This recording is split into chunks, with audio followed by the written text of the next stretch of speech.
నేను మీ సుజయ్ అండి. Welcome back to my channel Sujatha Venkat. నా వీడియో చూస్తున్న మీ అందరికీ, నా యూట్యూబ్ ఫ్యామిలీ మొత్తానికి పేరు పేరున శ్రీరామనవమి శుభాకాంక్షలు అండి. ఈరోజు నేను ఈ వీడియో తీయడానికి కారణం ఏంటంటే, మన శ్రీరాముల వారికి ఇష్టమైన 2 ప్రసాదాలు ఉంటాయండి.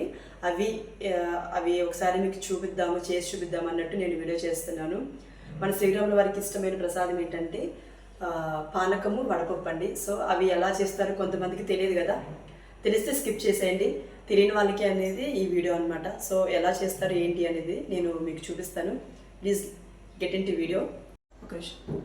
ఫస్ట్ మీరైతే పానకం దేంట్లో చేయాలనుకుంటున్నారో ఆ పాత్ర తీసుకోండి. ఇది దేవుడికి పెట్టేది కదా, సో దానికి కొంచెం పసుపు, కుంకుమ రాసేసి బొట్లు పెట్టేసేయండి. సో దాని తర్వాత ఏంటంటే, నేనైతే ఈ పాత్రకి 3/4 వాటర్ తీసుకున్నాను అనమాట. సో ఏంటంటే ఈ వాటర్లో మనం ఫస్ట్ బెల్లం వేసేయాలండి.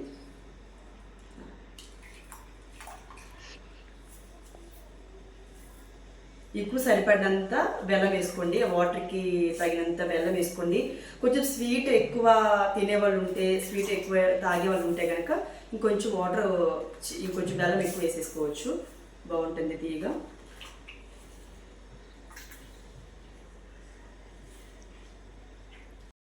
బెల్లం అంతా వేసేసి ఇప్పుడు వాటర్లో అంతా కరిగిపోయిన దాకా నేను తిప్పేశానండి. ఇప్పుడు బెల్లం అంతా కరిగిపోయింది వాటర్లో. దాని తర్వాత మనం ఇప్పుడు ఈ మిరియాలు ఉంటాయి కదా, సో ఈ మిరియాలు ఒక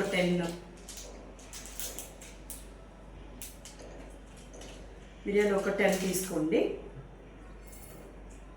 దాని తర్వాత యాలకులు ఒక 3 అలా తీసుకోండి అనమాట. తీసుకొని స్మాష్ చేయండి.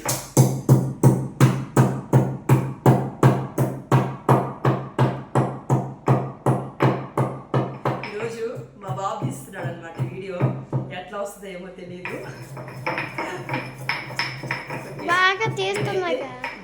నేనైతే స్మాష్ చేస్తున్నాను, దీంట్లో వేసేసి బాదం చేస్తాను అనమాట. మిరియాలు, ఈ యాలకులు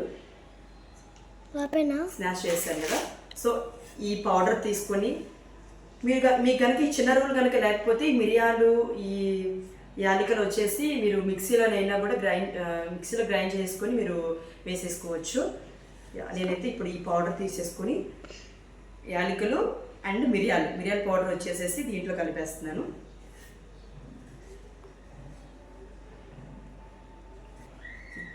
దీంట్లో కలిపేసేయండి. ఈ పానకం చూస్తే మాకు మా చిన్న రోజులు గుర్తొస్తుంది. ఏంటంటే, మా ఊర్లో రామాలయం గుడి ఉండేదన్నమాట. అయితే అక్కడ బిందెలు పానకం చేసేవాళ్ళు. మా ఇంట్లో ఎంత బాగా చేసినా కూడా పానకము, మళ్ళీ మేము గుడికి వెళ్ళేసి అక్కడ ఒక టిఫినీలు పట్టుకొని వచ్చేవాళ్ళం అనమాట. పానకం నాకు ఆ రోజులు గుర్తొస్తూ ఉన్నాయి. చాలా అంటే చాలా బాగా ఎంజాయ్ చేసేవాళ్ళం అనమాట మేము మా చిన్నతనంలో. ఇలా స్నాష్ చేసేసాను. ఈ పౌడర్ కూడా వేసి కలిపేసాను కదా వాటర్లో. ఇంతేనండి, సింపుల్ పానకం రెడీ అయిపోయింది. మన రాముల వారికి ఇష్టమైన పానకం రెడీ అయిపోయింది. పానకం చేసేసారు కదండి. పానకం చేసేసి పక్కనైతే పెట్టేశాను.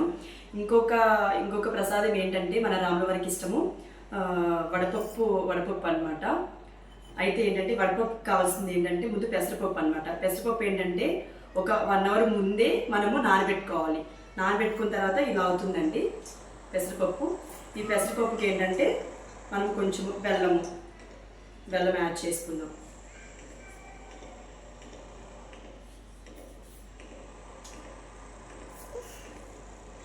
బెల్లం యాడ్ చేసుకున్నాం కదా.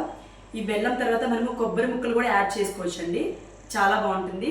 ఆ కొబ్బరి ముక్కలు ఏంటంటే, నేను ఇప్పుడు దేవుడికి ప్రసాదం పెట్టేస్తాను కదా, ప్రసాదం పెట్టిన తర్వాత కొబ్బరికాయ కొట్టిన తర్వాత ఆ కొబ్బరి ముక్కలు వచ్చేసేసి దీంట్లో వేసేస్తాను.